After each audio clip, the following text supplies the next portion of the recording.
O'Flynn. Yes. How wonderful to have you here.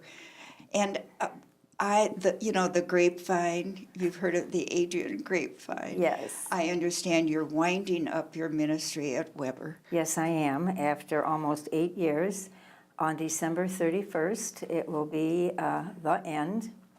And what's interesting, you have a sense of when you need to move on. And I think it was a year ago, I started thinking about this. And I put 2 dates on my calendar.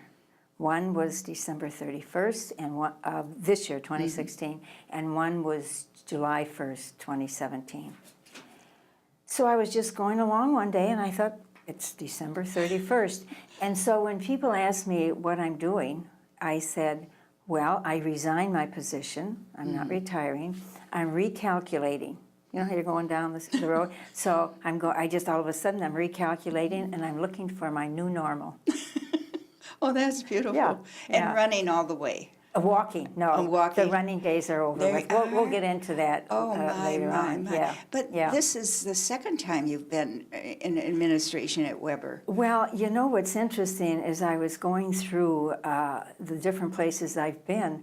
I tend to have a habit of going back. I don't know if it's got anything to do with I didn't do something correctly the Your first karma. time. My karma. But Rosarian Academy, I went there right in 1958, and then I went back 2 or 3 years later to Rosarian. Then I was in St. Anthony's in Lauderdale, went to Rosarian, then returned back to St. Anthony's, and I came to Weber in 1975, my first time. That was with June Secor. Oh yeah, we'll get into that one later too, with June Secor.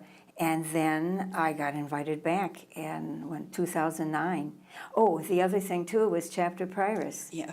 I was elected to Nokomis, and then we dissolved it. And then we got a new chapter, so I got back in. So I'm going to go through where I've been and see where I might be going next. Yeah. I think you'll probably die and resurrect right away so that you can live another life. Right, right.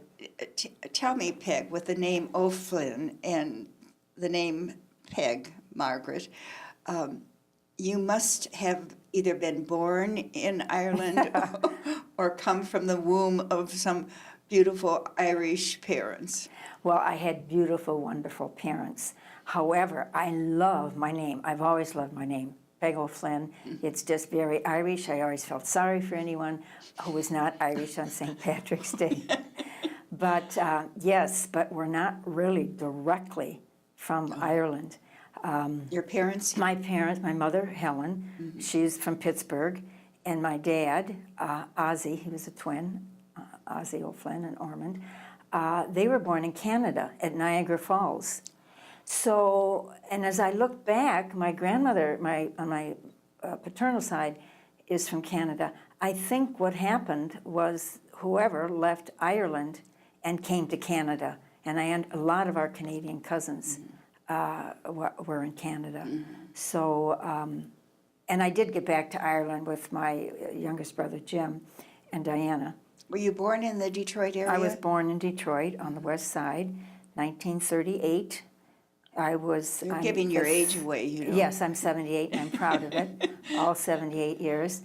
And my parents were, I was the third of 4 kids. My oldest brother, Tom, was born in 1935, and then my sister, Rosemary, is, 13 months older than I am. We were always thought to be twins. Are you twins? No, just sisters. Are you twins? And then myself, and then 6 years after me was my youngest brother, Jim. And do you have reunions to this day? Of The siblings? Oh, yeah, we used to have sibling weekend. And then when my brother died, we got away from that. So occasionally we have reunions. The family just started having a big family reunion with, all the O'Flynns and the Sutters and yeah. And that was a year ago, so we're going to have another one in 2017. So it's interesting to see the nieces and nephews, who I still call the kids, married and having kids. But I check with my brother and see how his kids are doing, and my sister, she's So got you're a 6. great aunt. I'm a great-great. Great-great. Or great-grand, I don't know what to call I them. Yes, know. we just had a new one, Blake, and there's another one coming in a month. So it's the greats that are having children now. So, yes. So you obviously took a different path than your brothers and sisters. Yes. Am I right in assuming you had Adrian Dominicans for school? Yes, you're very right. I grew up on the west side of Detroit, have Adrian Dominicans the whole 12 years, went to St. Bridget's for grade school and St. Teresa's for high school. So, well, and the other thing, you know, back when we were growing up, the thing in every Catholic family seemed to be someone was a nun or a priest. So we had lots of religious in our family. And you know Jean Michael, Yes. Eileen Mays. Yes. Yeah, she was Oh, 6 she years was- ahead of me. oh, She she was my was- cousin. Yeah. Oh, yeah. Oh, So I that loved was her great dearly, because yeah. she got to go home with me on my home visit. And I'm sure I did things that I probably wouldn't have gone had I had a different companion. But she was great. Yeah. Yeah, so, So who were some of the influences, religious women influences in your life during grade school and high school? well, you know what? Yeah, the nuns were a great influence, but I don't want to negate my own family and the yes. modeling of my parents. We were, I guess I always say, a very Irish Catholic family. We, every night we brought our rosary to the table. We had the family rosary every night, and boy, our friends knew when not to come after supper to make sure the rosary was finished, because they got caught in it sometimes. So we had the family rosary, we had the block rosary, we had Tuesday night novena, we had First Friday, we had First Saturday, so we were very grounded. Did you have a May altar? Oh, yeah. Yes. A May altar. With never crepe got, yes. paper. And in those days, you know, the Holy Week, Good Friday, all that, you couldn't go to church because it was too crowded. So we would do our own Good Friday at home, you know, with Mass, and I was the nun. That was interesting. Yeah, I was the nun as we tried to pretend we had kids in school there. So, So you were yes. well prepared for the horarium of the religious life. Well, yes, but as I say, you know, the original, my vocation certainly came from my folks. But this is an interesting story. I had, when I was in high school, 2 others from my class were going to enter. And I thought of entering, and then I thought, I don't know if I want to enter the convent. This was 1956. And I thought, okay, what I'm going to do is I wanted to be a nurse. And so I said, I'm going to take the nursing exam. And if I don't pass, then I'll become a nun. That'll be a sign. Oh yeah, I'm into signs. So that was a sign. And so then I decided to enter. But the interesting thing, I was going to enter in September of 1956. But my brother was getting, this is terrible. I don't understand to this day why my sister-in-law, my brother's deceased, why they ever spoke to me again.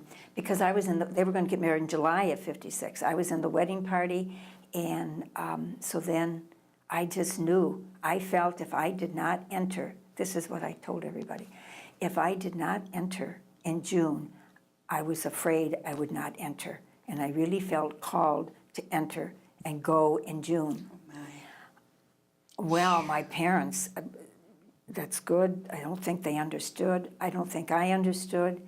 And my brother, who was getting married, he said, okay. My sister-in-law said, oh, we got the big hats. I want a big picture hat. So anyway, I went with everybody's blessing. And I think it wasn't till a couple years later, I know why I did that. Because we were a very close family. And my brother was going to leave. He was going to leave that family in July. I thought, I'm not going to be in this house with a hole in the family, so I'm going ahead of time. Wow. I think deep down that's why I went when I did. The call to religious life, I think that was instilled early on, and just your upbringing and you know, the influence of the nuns. Yes, and I have wonderful nuns at St. Bridget's. Who was your sponsor? Sister Grace Alice Oh, yes. from St. Teresa's. However, I wanted Artemis, but Sister Grace Alice was my senior homeroom teacher, and I felt a little competition there. I don't know what they got, if they had somebody, but Grace Alice, I overheard her say she never thought I'd stay. And, but Artemis, we loved Artemis in high school. How could you not? We had great nuns. And Antoinette in first grade, loving, gigantic, loving, caring, woman. And then Noah Richard, Jean Doherty, Thomas Moore, Oh, my. Thomas Moore, Yeah. who here at Marie Therese Emery. Uh-huh. Aileen, we had her in seventh grade. May her soul rest in Yes, peace. may she, I told her, I said, I think that was your first mission. She said, yes, it was. And Edward Irene Wishmeyer, Oh, eighth my. grade. Yeah, so the grade school nuns are still with us. Well, you had a good education. Yes, I did. that's And there for were sure. two others that entered with myself, Margaret Graham, Mm-hmm. who has since left, and Pauline Feltner, I think you're familiar Yes, with. yes. Yeah, so, but anyway, it was my family, a great, Mm-hmm. my oldest brother, Tom, died suddenly when he was 64. That was, so he showed me, he left first again. And then my dear sister Rosemary and my youngest brother, Jim, who served in Vietnam, and that's a whole, A yeah, whole other story. tremendous, yeah. And then he's also served over at Siena. He did a lot with the technology and the online teaching. Oh, He was yeah, one of the Norm. ones, With yes. Norm. Yes. Yes. Yeah, very good. So anyway, that's been Well, the story of my life somewhat. And your religious name was taken from the family because John Helene, Yes. and I had to get everybody in. So my sister's name was Rosemary, and we had Mary. And I thought, I don't know how we're going to, I asked for Marie Oswald. My dad's name was Oswald. Well, of course, Margaret Phillip didn't give me that, or Mother Gerald. But John was either the confirmation or the baptismal name of my dad and two brothers. Oh. And then my mother's name was Helen, so I got Helene. Couldn't have John Helen because we had a John Helen. So I bet that's they how, were proud. yeah, so they got, I got everybody in. I was glad I got everybody in. Did they come visit you when you were missioned in Florida? Well, no, they couldn't come because it was too expensive, but I had a couple aunts and uncles who were able to come. So it was nice when I came home because they hadn't seen me for 3 years. Yeah. Yeah, so in those days, That was a long time. that was a long time. Yeah, so that was hard because I was sent to Florida right away. I worked for Richardine in her office As a novice, or as a novice, and as a young professor, because I didn't go out till August, and we made profession in June? in June. No, we entered in June, so we made reception in December of '56, and then we made profession in '57. So I didn't go out till August of '58. And Sister Barbara Mary worked in the office too, another Same one. name. Yes, so kind. I mean, the two of them were wonderful.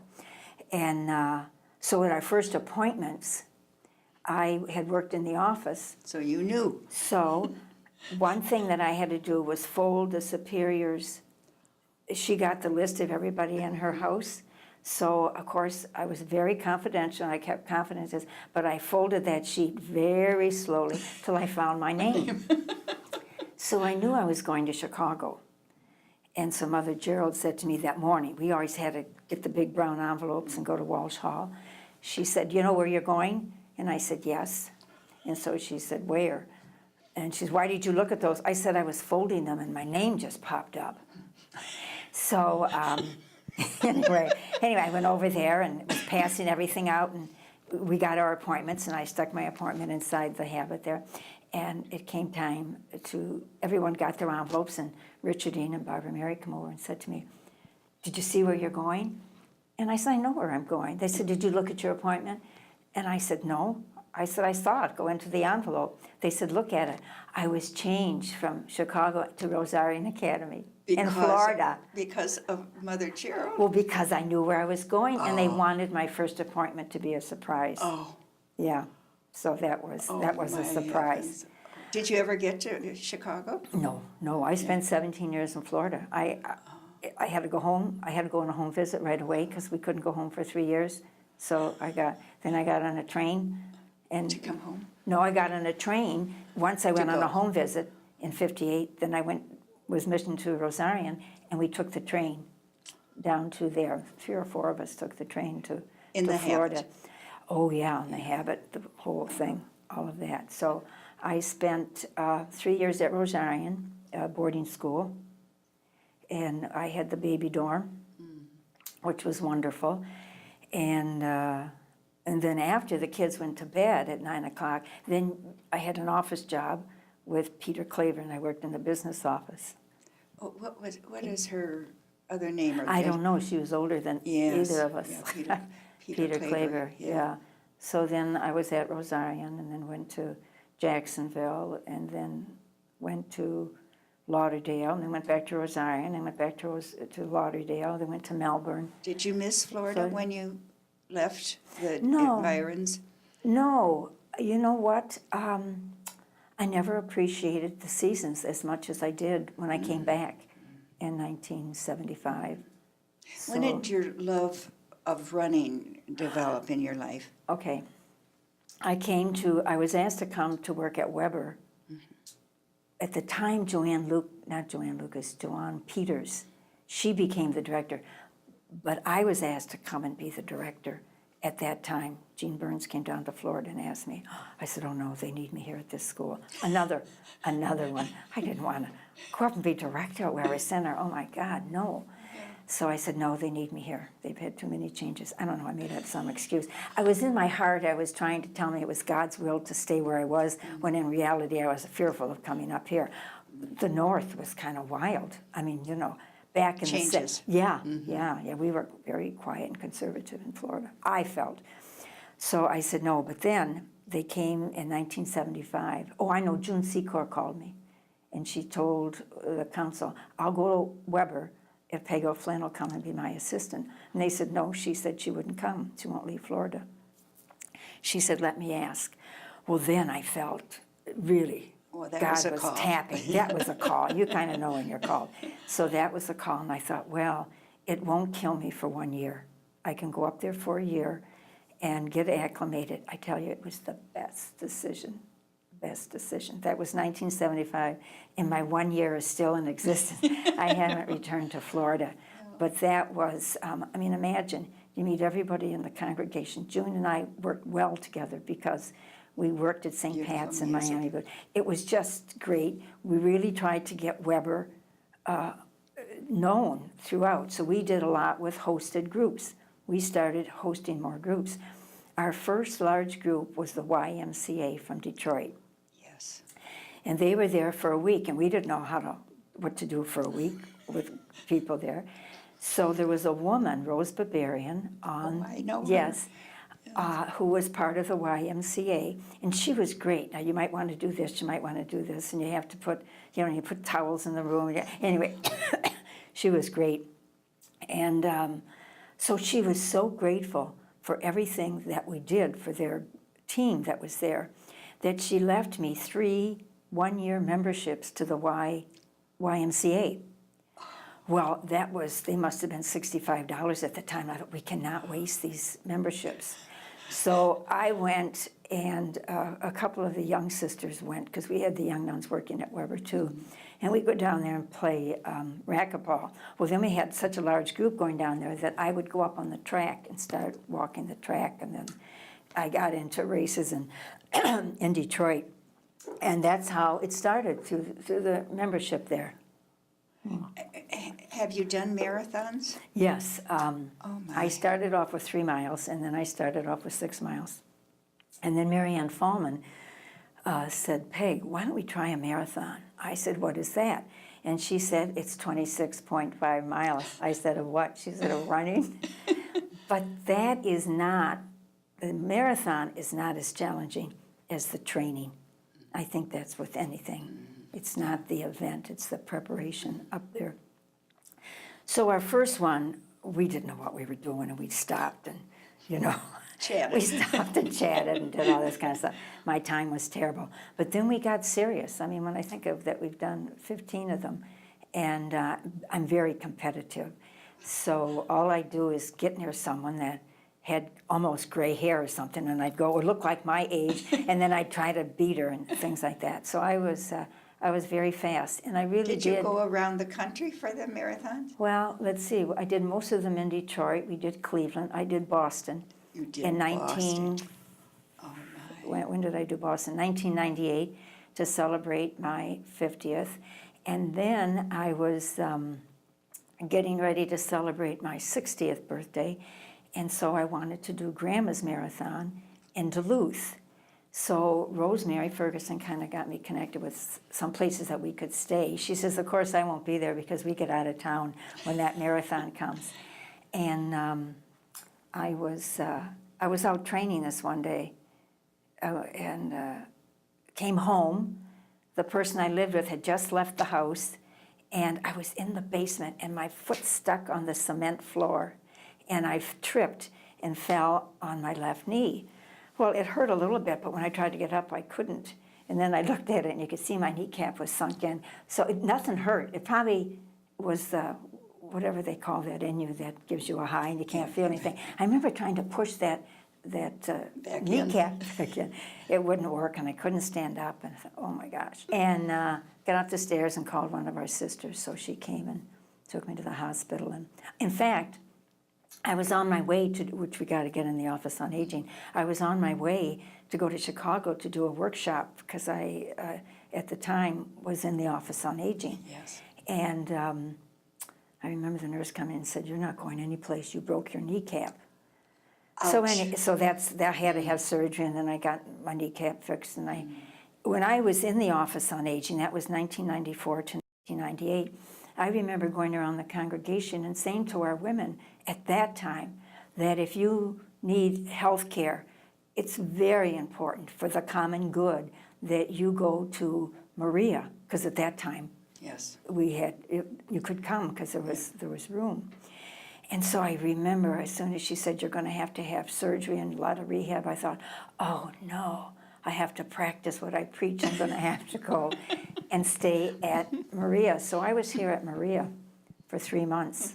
And it was at that time that I was elected chapter prioress of Nokomis. And you weren't even present. And I was not present, that's right. Sister Jean Phillip was with me all the time here. She was, and so for that day. But yes, that's been another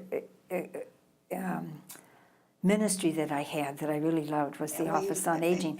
I was asked to take it over. I did not know what that meant. I did not know what to do with that.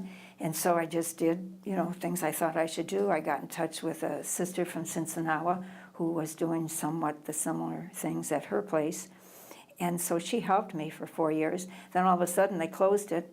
And then what am I going to do? Well, then I was elected to Nokomis chapter. And then you were a help in the whole reconfiguring of the Detroit chapters and having one in Adrian. Yes. So then we dissolved the Nokomis chapter and the Sikh chapter and the Great Lakes chapter. And then we had Adrian Crossroads. And then we had the Great Lakes chapter, Great Lakes Dominican chapter in Detroit. And what did you call your talks when you came in? porch talks. Porch talks. Oh, yeah. We love those. And that came from my childhood.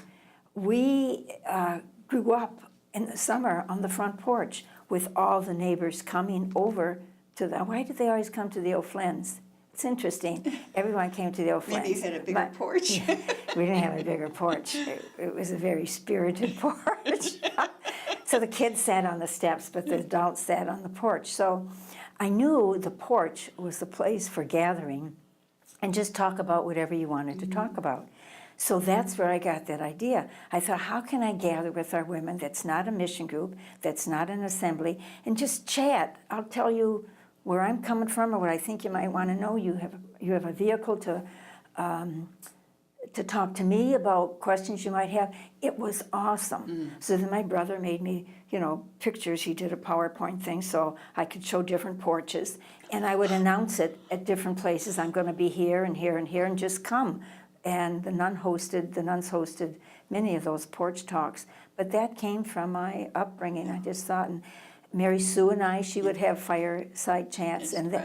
and then we, one thing led to another. Mary Sue and I worked well together. Yes. Yeah. And so now, at Weber, I'm going different directions. So where did I go first? Maybe I'm going to go back to that first place. When did you become friends with Pat McDonald?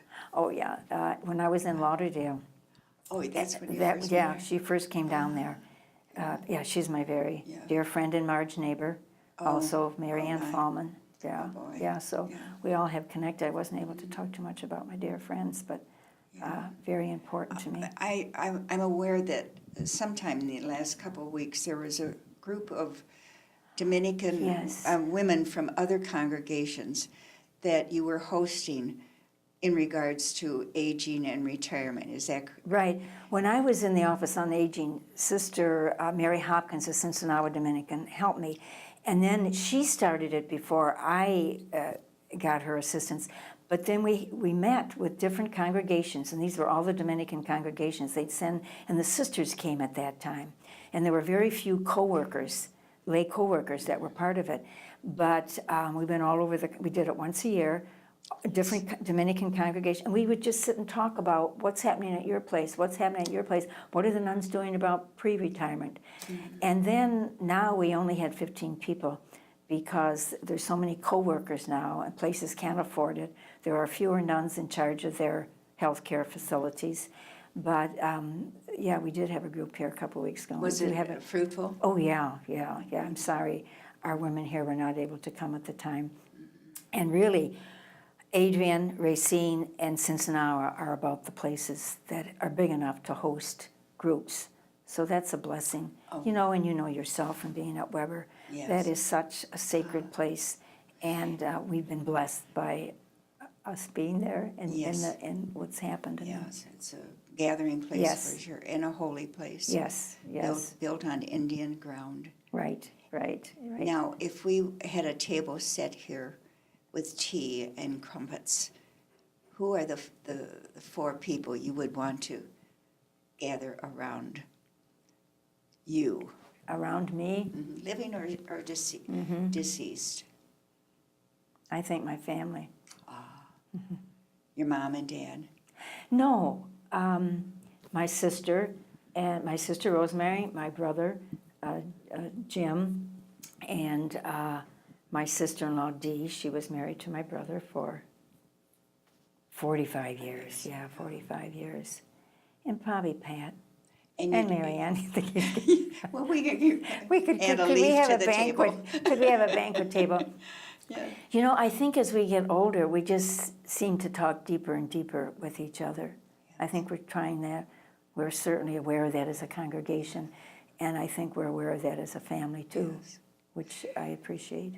And this is my opportunity to thank you, Pick, for your ministry. Not only the tone that you and June set in the early 80s, and the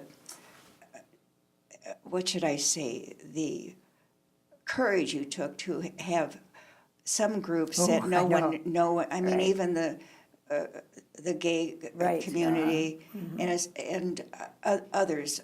I think recovering alcoholics. Correct. It was started with Joe Holliday. Right. And you continue to do that, even though the face of Weber has changed. I mean, because some of our sisters live there now. But you have that gift of hospitality and welcoming people, and you certainly have left your mark on Weber Center. So for that, I want to thank you in the name of all of our sisters. Thank you. You're God very bless you. welcome.